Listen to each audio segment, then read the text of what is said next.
Bonjour à tous, nous sommes donc le samedi 4 juin 2011.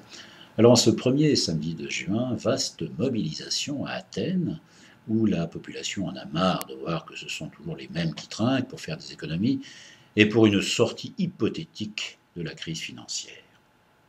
Ils pensent à juste titre qu'avant l'été, il y a d'autres régimes à appliquer que de faire fondre la Grèce.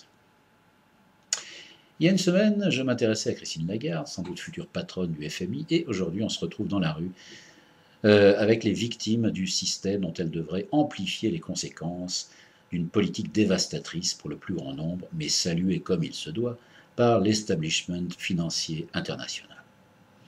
Que la Grèce se débrouille, alors qu'on pourrait mettre sur la table d'autres processus internes pour court-circuiter le sport national qu'est la fraude fiscale, généralisée avec par exemple des obligations de règlement par carte bancaire ou chèque au-dessus d'une certaine somme. Mais évidemment, c'est plus facile de supprimer des postes de fonctionnaires ou de bloquer leur salaire et moins risqué face à d'éventuelles représailles de contribuables sans scrupules attaqués au porte-monnaie.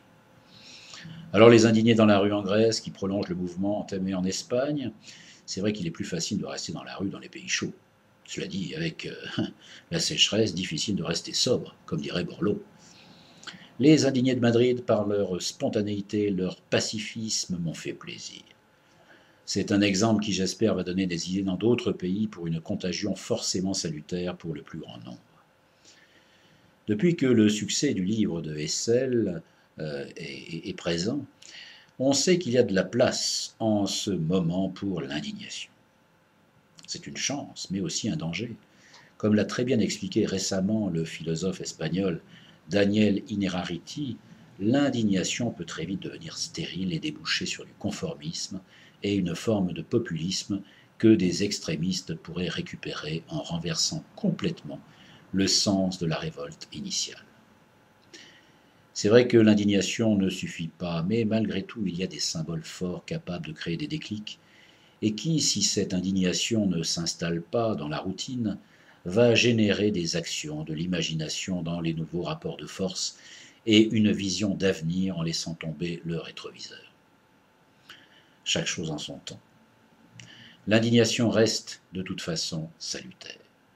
Du positif peut naître du négatif, puisque les indignés, de par leur mouvement, sont dans cette phase. J'espère vraiment que l'indignation va faire boule de neige et que le nonagénaire Stéphane Hessel va continuer à rassembler des jeunes dans les rues qui disent stop à la manipulation et qui effraient les décideurs parce que justement, il n'y a pas de leader ou de décideur affiché. Les mouvements, les rassemblements spontanés et incontrôlables sont les plus dangereux pour le pouvoir, qui aime maîtriser les choses avec des interlocuteurs ciblés.